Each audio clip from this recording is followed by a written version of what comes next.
Are we even surprised that Africans were treated like this in Ukraine, or is it a kind of accident? No, there was no surprises, and my thing is when I started speaking out about it, as you know, because that's how we connected. um I think it's more of a shock for people that have been seduced into thinking that noise equals action to dismantle racism. Right. So since, Black Lives Matter and the murder of George Floyd and Breonna Taylor and all of these things that's happened, you've got everyone talking about allyship. You've got companies reconfirming their commitment to diversity and inclusion. So particularly for Black people, African heritage people, people of the African diaspora, we're sitting here thinking, not me clearly, but they're thinking, oh, everyone's committed now and everyone's talking about being an ally. And we've accepted crumbs. We've accepted crumbs. So they've basically gone, we'll just give people a little bit to keep them quiet.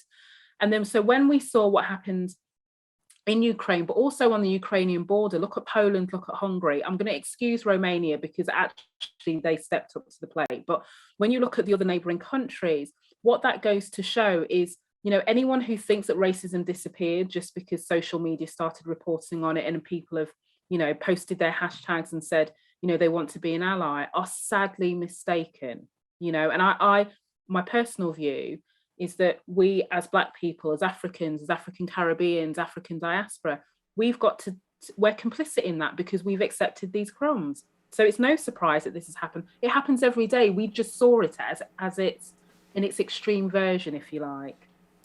Thank you for that. And I think for our fellow European brother and sisters who are looking at the situation, this is not like we are trying to educate you on what is racism, because I don't really like to stay on that line.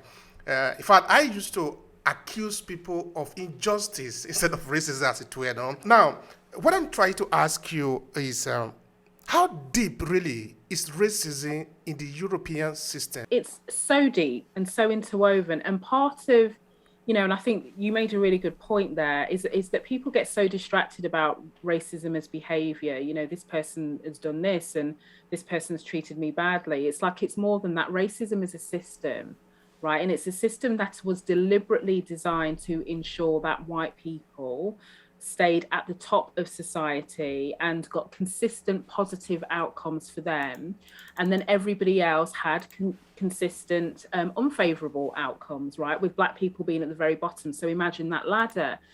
And it is woven in because what people don't understand is that way of thinking, to think of this idea about favorable outcomes and unfavorable outcomes, right? Then when you think about our legal system, then when you think about our health system, think of how the media portrays people who are different, in inverted commas. Think about Brexit. Think about how we treat immigrants or refugees, people fleeing, Middle East or Africa, for example. All of these things are connected to this idea that white people are superior. That's what white supremacy is. And that idea is baked into the fabric of our society by definition of the fact that we are still seeing the same patterns of unfavorable outcomes today as we did 50 years ago, 100 years ago. Just because we've updated, our phones and we live in nicer houses and, we've got more expensive mobile phones and computers, etc., doesn't mean that racism went away. And, the reason why I speak out so much about it is because our silence means we allow it to keep turning. We allow that system to keep doing its best work, because all it needs is for us to do nothing and accept it. So that's why when people look in shock and say to me, oh my goodness, but I didn't think, in Europe, and, we're grouping a lot of countries together, but they're not really talking about anti-racism. They're not really talking about these things. I just assumed it's because they don't have a problem. And was like, no, because they're wedded to the way things are.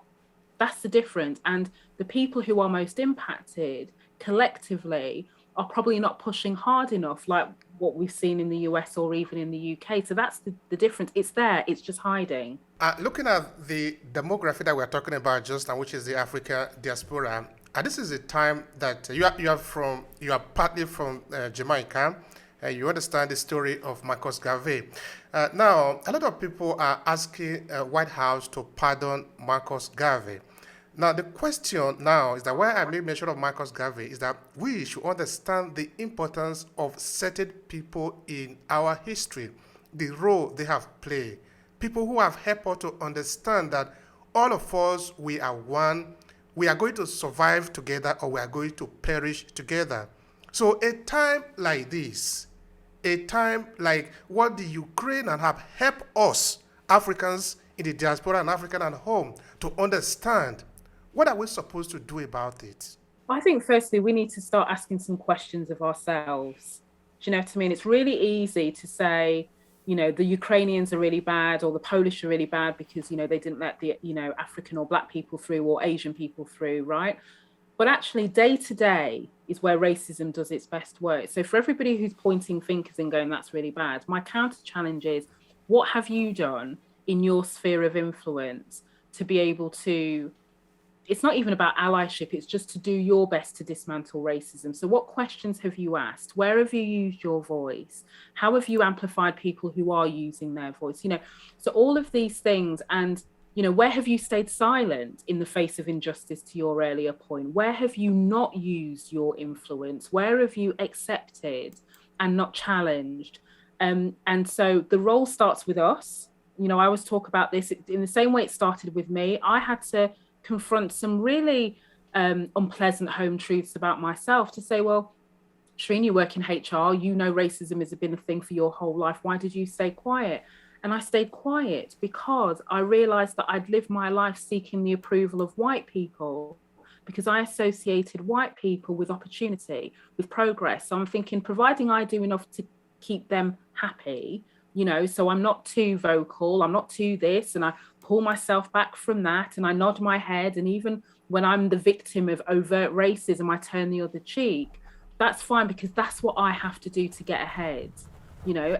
And there's a lot of people who have been in that position, but until we disrupt that, so until I said enough is enough,